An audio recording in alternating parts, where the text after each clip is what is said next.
Para começar, eu quero trazer ainda sobre essas eleições municipais um resultado curioso que a gente percebeu ontem, ao final das eleições aqui em São Paulo, que elegeram novamente, né, o Ricardo Nunes, foi reeleito, um resultado praticamente igual ao das eleições de 2020. Vamos colocar na tela aí a comparação? Bruno Covas, naquele momento, foi eleito com 59,38%. Esse número pode ter mudado um pouquinho ali na vírgula, porque esse era o resultado ali quase no 100% das urnas apuradas. E o Boulos com 40,62%. E agora, 2024, ali embaixo, Ricardo Nunes, que era o vice do Covas naquela ocasião, acabou assumindo após o Bruno Covas falecer devido a um câncer, obteve ali 59,36% e o Boulos com 40,64%. Aí 0,02% de alteração de um resultado para o outro. O que não foi pequeno foi a diferença dos gastos do Guilherme Boulos. A gente vai até mostrar aqui mais para frente. Eu não vou mostrar já, ó. Pode trazer aí a manchete do portal da Brasil Paralelo, que traz esse destaque. Justamente, ó, 10 vezes mais cara do que em 2020, a campanha de Boulos apresenta resultados semelhantes. Eu vou puxar para esse primeiro comentário o Adriano Janturco. Ele que acompanhou muito também essa eleição aqui de São Paulo, né? Acabou sendo nacionalizado esse debate sobre as eleições de São Paulo. Fez duras críticas ao Pablo Marçal durante todo o primeiro turno, que acabou não indo para o segundo turno, né? E agora eu queria um balanço seu, Janturco. Nunes reeleito, ele é o quê? Ele é o centrão, ele é a direita? Já para entrar aqui no clima desse nosso debate de hoje. Boa noite. Boa noite, Renato. Boa noite a todos. Centrão, com certeza. Direita, nenhuma.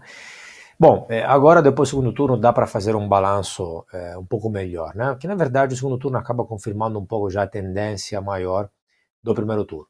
E é o que todos os analistas estão falando, ou seja, uma derrota, um derretimento da esquerda, com certeza, tanto do PT de forma geral, quanto da esquerda acumulada, aglomerando-se, agrupando PSOL, Verde, Cidadania, etc. e tal. É verdade que o PT melhorou em relação às últimas eleições municipais, eles fazem questão de falar isso, mas observando um arco temporal maior, na verdade, a derrota foi muito grande. Eles hoje têm poucas prefeituras e, de fato, isso mostra o quê? Que o PT sem Lula não é quase ninguém. Então, tem muito a figura, repito, um partido personalista, é um partido ideológico. Isso, inclusive, vale, a meu ver, dar uma nota de mérito ao PT, né? É um partido ideológico no sentido neutro do termo, nem negativo nem positivo. E é algo que todo mundo sempre reclama, né? Da falta de partidos ideológicos com uma ideologia clara e com ideias e políticas públicas alinhadas. E sempre se reclama de partidos de aluguel, partidos de governo, partidos que não têm uma ideologia e estão lá de forma muito pragmática. Bom, o PT é um partido ideológico, um partido que tem uma ideologia clara e segue essa ideologia. Claro que depois, para governar, tem que fazer compromissos, como qualquer partido em qualquer lugar do mundo. Mas todos os partidos ideológicos têm uma dificuldade nas eleições locais. Porque nas eleições locais, os eleitores tendem a privilegiar a pessoa mais do que o partido e a ideologia. A ideologia conta muito menos nas eleições locais, obviamente. Segundo, teve um crescimento da direita, claro, mas, a meu ver, o verdadeiro protagonista foi, na verdade, o Centrão. Quem ganhou foi o Centrão. Pela enésima vez, na verdade, né? Tem algumas mudanças internas, mas o Centrão é o que domina. Faz décadas. As eleições locais, os bastidores da política, a segunda camada da política, que na verdade talvez até que era mais forte. Então hoje nós sabemos que o MDB foi ultrapassado pelo Kassab, mas continua o Centrão. Tem uma dinâmica interna aí, mas continuam eles. Então você juntando os primeiros 4 partidos, que nesses estados municipais, você tem Centrão. Depois você tem o PL, depois o PSDB, depois o PT. Hoje o PT ficou abaixo por número de prefeituras até do PSDB, que já está numa trajetória, numa tendência de encolhimento, né? Então, derrota com certeza da esquerda e do PT de forma específica. Eles mesmos estão reconhecendo, já tem várias conversas internas dentro da mesma esquerda do porquê perderam, o que precisam fazer, então não é novidade nenhuma. Crescimento, confirmação da direita, que já, inclusive, até o nível nacional, por exemplo, na Câmara, quanto no Senado, já teve um crescimento nessas últimas eleições compradas antes, substancial, e especialmente essa grande vitória, repito, para mim o vitorioso não é exatamente a direita, mas é o Centrão. Além disso, e o Centrão, obviamente, representa algo importante para 2026, porque, evidentemente, as eleições municipais no Brasil acabam sendo um pouco como as eleições de midterm dos Estados Unidos, de meio termo, um pouco um teste sobre o governo, de popularidade, satisfação sobre o andamento do governo federal. Então, obviamente, esses partidos que agora aumentaram seus votos ao nível municipal, e suas prefeituras, etc., vão tentar barganhar alguma coisa, tanto em 2026 quanto agora, no imediato, para, por exemplo, as duas presidências das câmaras, da Câmara dos Deputados e do Senado, que vão vir daqui a pouco, e também talvez no governo, na coligação de governo. Além disso, eu chamo a atenção sobre o último fator, que é a questão do abstencionismo.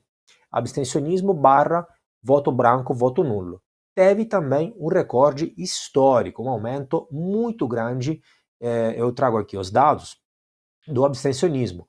Então, hoje nós temos a segunda maior abstenção da história do país, só depois da abstenção durante o coronavírus, que obviamente foi devido muito, obviamente, àquela questão. Então, um abstencionismo muito grande. Só para citar alguns casos. Porto Alegre, 34,83% de abstenção. Goiânia, 34,2%. BH, 31,95%. São Paulo, 31,51%. Belém, 25,19%. Curitiba, 30%. Muitas vezes, inclusive, a abstenção, se você considerar abstenção e voto branco, voto nulo, até ultrapassou o segundo colocado, ou o terceiro colocado. O que isso mostra? Isso mostra uma série de variáveis. Primeiro, o envelhecimento da população. Os dados mostram que, especialmente, quem se abstém mais são os mais velhos, né? Por uma série de motivos. Os mais novos são mais ideologizados, são mais militantes, são mais ativos, etc. Até questões físicas, de saúde, etc. Obviamente, para um velho, o custo de sair para votar é maior. Um desinteresse maior com a população, com a política. Um desengajamento maior, uma descrença maior. No segundo turno, o abstencionismo sempre aumenta em relação ao primeiro turno, porque obviamente você tem menos candidatos, então desaparecem os candidatos preferidos por muitas pessoas, e de forma geral isso mostra essa tendência de aumento, o descontentamento da população com a política, que não é um fator novo, mas que vem aumentando, e as mídias sociais mostram sempre mais a verdadeira face da política, então as pessoas acabam ficando desiludidas e isso acaba se refletindo no comportamento eleitoral. É verdade, inclusive aqui em São Paulo aconteceu isso, né? Se você somar aí quem não foi votar, né? Quem fez essa abstenção, mais os brancos e nulos, você vai ter um número maior do que a votação do Guilherme Boulos. Muitas análises têm sido feitas, né? A partir aí desse novo quadro eleitoral. Uma delas foi do Poder 360, que traz um mapa do Brasil com essa nova cor do mapa do Brasil, com os partidos de direita, de esquerda e de centro. Nós temos aí essa ilustração do mapa do Poder 360, que diz o seguinte: partidos de direita e centro são os grandes vencedores. Então você tem ali algumas manchas vermelhas, né? E segundo a análise do Poder 360, a direita representaria 2.673 municípios, o centro com 2.144 prefeituras e a esquerda com somente 752. Tem que tomar cuidado, porque, por exemplo, você vê ali embaixo tem uma legenda que ele fala o que considerou, né, para cada um desses espectros políticos. Esquerda tem ali PCdoB, PDT, PSB, PSOL, PSTU, PT, PV e Rede. Ok, tudo bem. Centro, o Agir, Avante, Cidadania, DC, MDB, Mobiliza, Podemos, PMB, PSD e Solidariedade. E na direita, o Novo, o PL, o PP, o PRD, o PRTB e o PSDB, Republicanos e União Brasil. Então, essa turma toda aí considerada como direita, Eu diria que o cinza está muito maior, talvez o vermelho a gente dá para colocar aí como algo mais próximo da realidade, mas tem uma galera aqui na turma da direita que eu acho que tem que botar uma lupa aí nesse mapa do Poder 360. Fato é, Ricardo Gomes, que eu acho que a derrota da esquerda como um todo, a gente vai ter aqui depois uma análise mais focada no Nordeste, mas eu acho que essa é a conclusão geral de todos, que a esquerda sim está diminuindo. E aí até esse título do programa de hoje foi uma provocação que o Luiz Felipe trouxe, que seria aí o futuro dessa polarização no Brasil, quem sabe aí no curto prazo, a direita contra o centrão.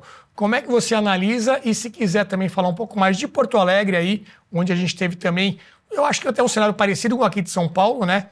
Uma pessoa mais ali de centro contra um PT, uma esquerda mais raiz, que foi a Maria do Rosário, que acabou tendo uma votação menos de 40%, se não me engano. Boa noite. Boa noite, prazer estar aqui de novo. Desculpem a voz, ela está um pouco combalida, porque a apuração, o resultado da eleição, então eu estava obviamente envolvido na campanha aqui em Porto Alegre, que foi, o Jean Turco já comentou, o recorde de abstenções no Brasil. Acho que também boa parte das pessoas achava que o páreo estava corrido, porque no primeiro turno o prefeito Sebastião Melo tinha feito 49,75% dos votos, faltava 0,72, faltou 0,20 alguma coisa para ganhar a eleição. Maria do Rosário tinha uma rejeição altíssima, medida em todos os institutos de pesquisa, e aqui as pesquisas acertaram, elas todas mostraram o Melo perto de 60%, nas margens de erro um pouco mais, um pouco menos, e Maria perto de 40%.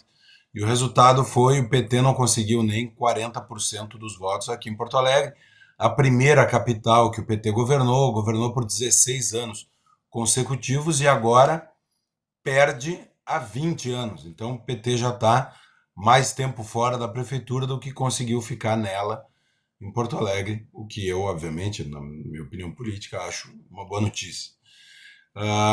Eu acho que esse mapa, ele tem, de novo, a gente tem que analisar sempre a eleição municipal com algum cuidado. Por quê? Porque as diferenças são muito grandes. O PP do Nordeste é uma coisa, o PP do Rio Grande do Sul é outra.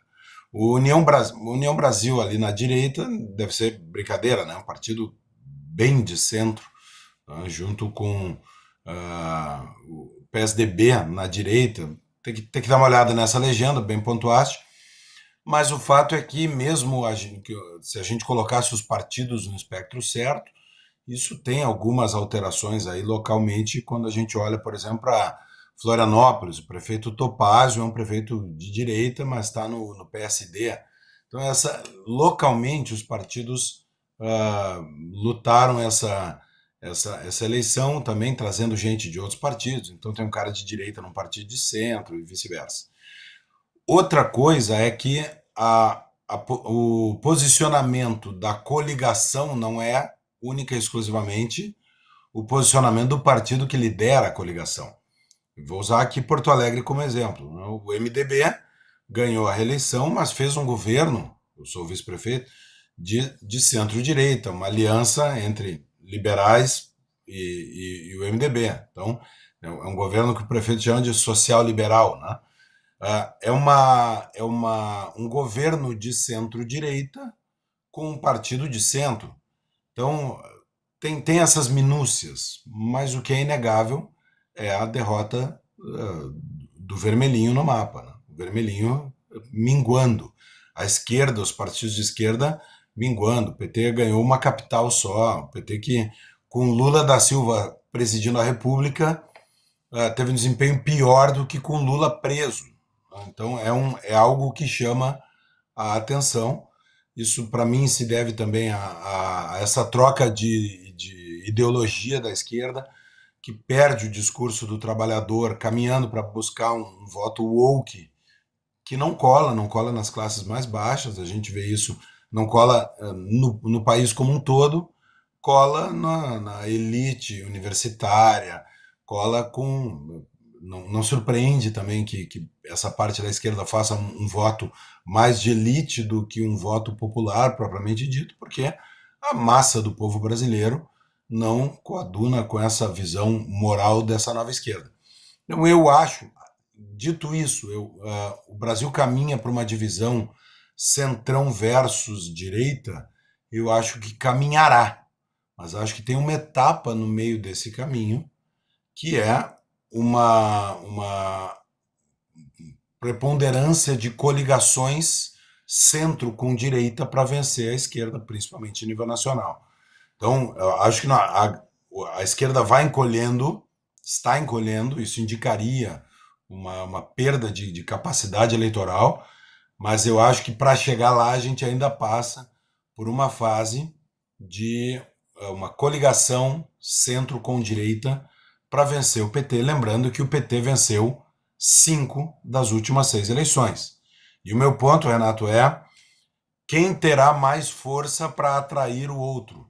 Se a direita vai ter um candidato capaz de atrair o centro, para evitar que a direita tenha de novo que votar, por exemplo, num candidato da linha do PSDB para alimentar o teatro das tesouras para evitar que o PT chegue ao poder, como nós tanto fizemos no passado. É verdade, tem que ver o que vai ser esse centro, né, Luiz Felipe? Porque, por exemplo, hoje à tarde teve uma entrevista do Paulo Pimenta, ministro da SECOM, na Globo News, e ele disse que, na verdade, não, na verdade o Lula é o centro. Então, a gente pode falar, não, agora a janela moveu-se para cá, né? Agora o novo teatro das tesouras é a direita e o centro. Só que se o centro for o Lula, não muda muita coisa, né? A gente está até buscando esse vídeo para mostrar aqui, mas não só ele, o Reinaldo Azevedo também está com essa tese agora, jornalista, que o Lula é o moderado, então o resto é o extremo, é a extrema-direita, e aí fica com essa pecha de moderação para a esquerda e com o presidente. Boa noite. Boa noite. Eu não sabia essa do Paulo Pimenta.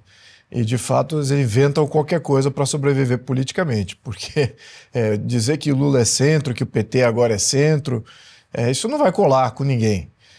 Também não vai colar que o centro tem alguma proposta. O centro ele só sobrevive destruindo a direita. Aí ele se valoriza como sendo, nós não temos o discurso cáustico, nós não somos radicais, nós não queremos ir contra o sistema.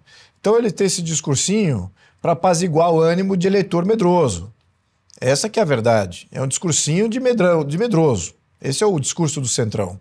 Não é um discurso propositivo, não é um discurso de visão de Estado, de visão de país, de projeção nacional, não só de país, mas também do que é o brasileiro. Não tem nenhuma visão. O Centrão ele vive do que é o momento e se adapta conforme. Eu até estava vendo o discurso do Nunes, que é o Centrão que ganhou aqui em São Paulo. Nítido o discurso de Centrão, querendo dizer que a população fez uma opção pela efetividade das construções e de o que fizemos pela cidade. Ninguém está olhando isso. São Paulo continua um caos, ninguém mexeu no trânsito, saúde, questão de segurança só deteriora. Assim, como é que a sociedade fez opção pelo Nunes, qualificando o trabalho dele como sendo um trabalho exemplar? Ou seja, balela. Ele só está lá porque não tem um candidato da direita e não queriam votar no candidato da extrema esquerda. Teve o apoio do Bolsonaro e do Tarcísio. Claro, e nesse ponto ele praticamente negou o apoio do Bolsonaro. Ele ignorou o apoio do Bolsonaro, que foi fundamental para formar essa aliança, não só na constituição do vice, mas também para trazer, fez vários vídeos de apoio, fez vários apoiamentos, e na minha opinião até meio que sem jeito. Constrangido. Porque uma coisa que você não pode fazer em política, na minha opinião, é mudar o discurso. Né? Aliás, a gente apontou aquela coisa lá nos 13 itens lá daquele estudo, né? Daquele estudo norte-americano, do porquê que um presidente vence e o outro não vence. Um dos itens lá é se o presidente eleito, aquele que é incumbente, ele mudou o discurso. Aí a chance dele ser reeleito é muito baixa. Aí cai, ele perde. Então, eu vejo que ele estava constrangido ali porque ele chegou a tangenciar uma mudança de discurso. Não estava mudando de discurso, mas ele tangenciou uma mudança de discurso. Seria um prejuízo para ele. No entanto, ele tomou esse risco. né, exatamente para fazer essa composição e para dar ao Nunes uma possibilidade de ganhar. É isso, assim que eu vejo, que ninguém em São Paulo estava olhando assim, nossa, como é qualificado o Nunes, olha só essa obra pública que ele fez. E outra coisa, meus amigos do Centrão, comprar eleitor com obra pública, já deu, né? Já deu, né? Fazer aquelas obras públicas aí, faltando 2 anos para a eleição, começa a soltar o orçamento para soltar as obras públicas, mostrar que está trabalhando, mostrar que está fazendo. Já deu, né? Eu acho que o eleitor paulistano é muito mais sofisticado que isso e não é comprável, tá certo? Quem votou em você foi por causa disso, porque não queria na extrema esquerda, certíssimos, e também não tinha um candidato de direita, sobrou você. Esse é o jogo do Centrão, é eliminando as boas possibilidades. Então, nessa leitura, que eu acho que o Ricardo fez aqui um comentário, que eu acho que eu preciso pontuar. Correto que no nível nacional distingue, a eleição no nível nacional distingue do nível local.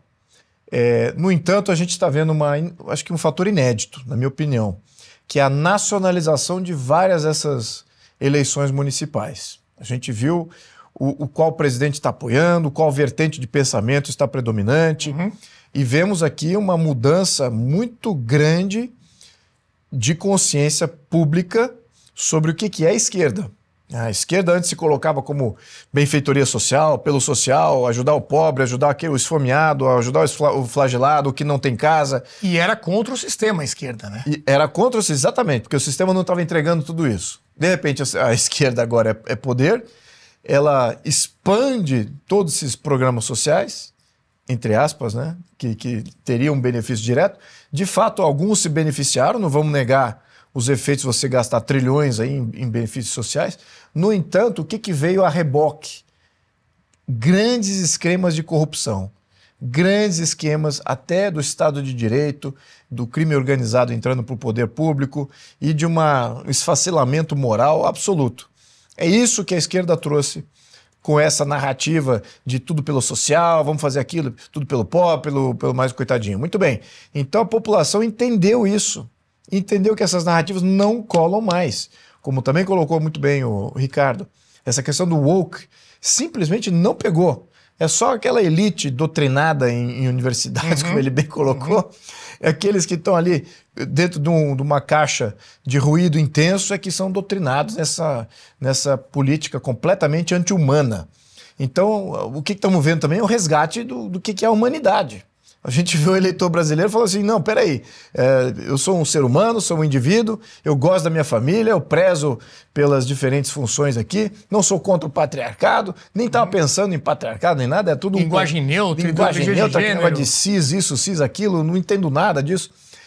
Gosto da minha família e gosto do meu país e também da minha cidade. Quero prezar por isso, porque é muito difícil construir, é mais fácil desconstruir e destruir.